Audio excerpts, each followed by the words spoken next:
Volume 4, Chapter 490, 14th of September, 1946. At Bethany. One can kill in many ways. A sadder and sadder, but always pleasant house in Bethany. The presence of friends and disciples does not remove the sadness of the house. There is Joseph with Nicodemus, Manaen, Eliza, and Anastasica. As far as I can understand, the two women could not put up with being far from Jesus, and they apologize as if they had disobeyed, although they are quite decided not to go away. And Eliza explains her good reasons, which are the impossibility for Lazarus' sister to follow the Master and take womanly care of him and of the apostles, as is necessary with a group of men alone, and, furthermore, persecuted. We are the only ones who can do that, because Martha and Mary cannot leave their brother. Joanna is not here, and Aaliyah is too young to come with us. It is better for Nike to stay where she is, so that she may receive you there. My white hair will prevent disparagement. I shall precede you wherever you go, or I shall stay where you tell me. And you will always have a mother near you, and I shall feel as if I still had a son. I will do what you want, but allow me to serve you. Jesus agrees when he hears that they all think that it is the right thing to do. Perhaps, in the deep bitterness of his heart, he wishes to have a motherly heart close at hand, to find in it reflections of his mother's kindness. Eliza is triumphant in her joy. Jesus says, I shall often be at Nob. You will stay in the house of old John. He told me that I can stay there when I stop at Nob. I shall find you there every time we come back. Are you thinking of going away in spite of the wet weather? Asks Joseph of Arimathea. Yes, I am. I want to go towards Perea, stopping in Solomon's house. Then I will go towards Jericho and Samaria. Oh, I would like to go to many more places. Master, don't go too far away from roads and towns garrisoned by a centurion. They are undecided, and the others are undecided as well.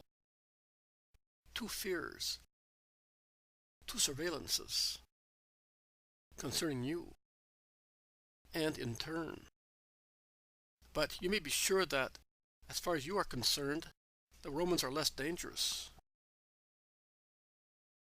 They have abandoned us, remarks Judas of Kerioth bluntly. Do you think so? No. Among those Gentiles who listen to the Master, can you perhaps see those sent by Claudia or by Pontius? Among the freedmen of the former and of our lady friends, there are many who could speak in the Bel Midrash, if they were Israelites. Don't forget that there are learned people everywhere, that Rome enslaves the world, that our patricians love to take the best booty to adorn their houses. If gymnasiarchs and circus managers choose what can give them profit and glory, patricians select those whose learning or beauty may adorn and gratify their houses and themselves. Master, this subject reminds me of something. May I ask you a question? Speak up. That woman, that Greek woman, who was here last year, and was at charge against you, where is she? Many have tried to find out, not for a good purpose. But I have no evil wish. Only, I don't think it is possible that she has gone back to the wrong doctrine. She was gifted with a great intelligence and sincere justice. But she is no longer about. In a part of the earth, she, a heathen woman, has been able to practice, for a persecuted Israelite, the charity which Israelites did not have. Are you referring to John of Endor? Is he with her? He is dead. Dead? Yes, and they could have let him die near me. There was not a long time to wait. Those, and they are many, who worked to have him sent away, committed murder, as if they had raised their hands, armed with knives, against him. They broke his heart.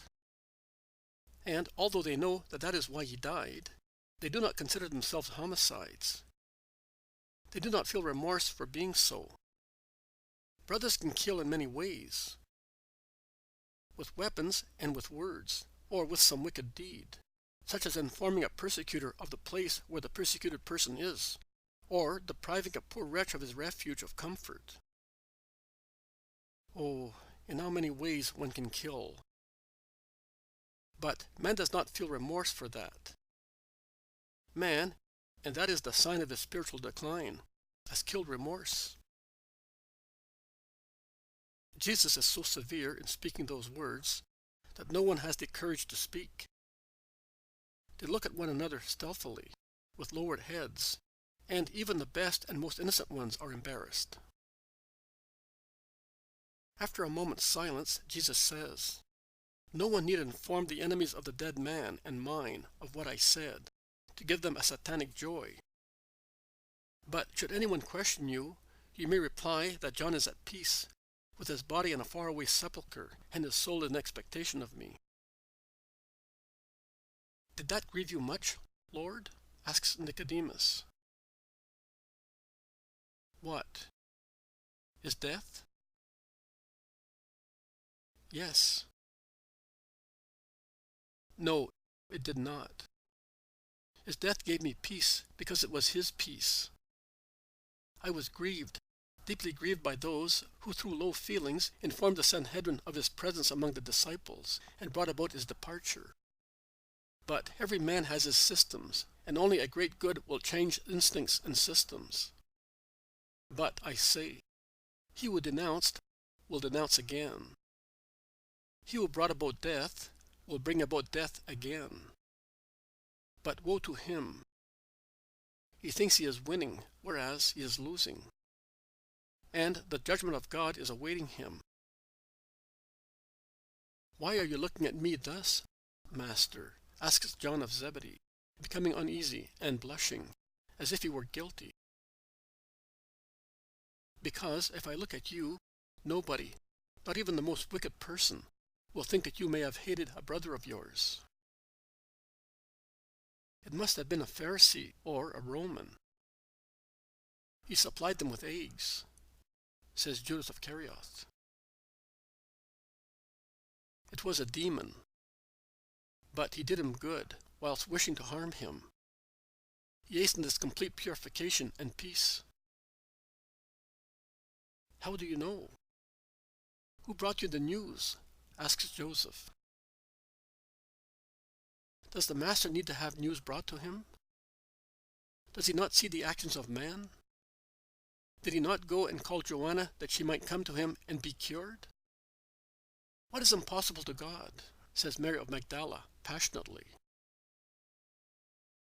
"That is true, woman, but few people have your faith. And that is why I asked a silly question." "All right. But come, now, Master. Lazarus has awakened and is waiting for you." And she takes him away abruptly and resolutely, cutting short any further conversation or question.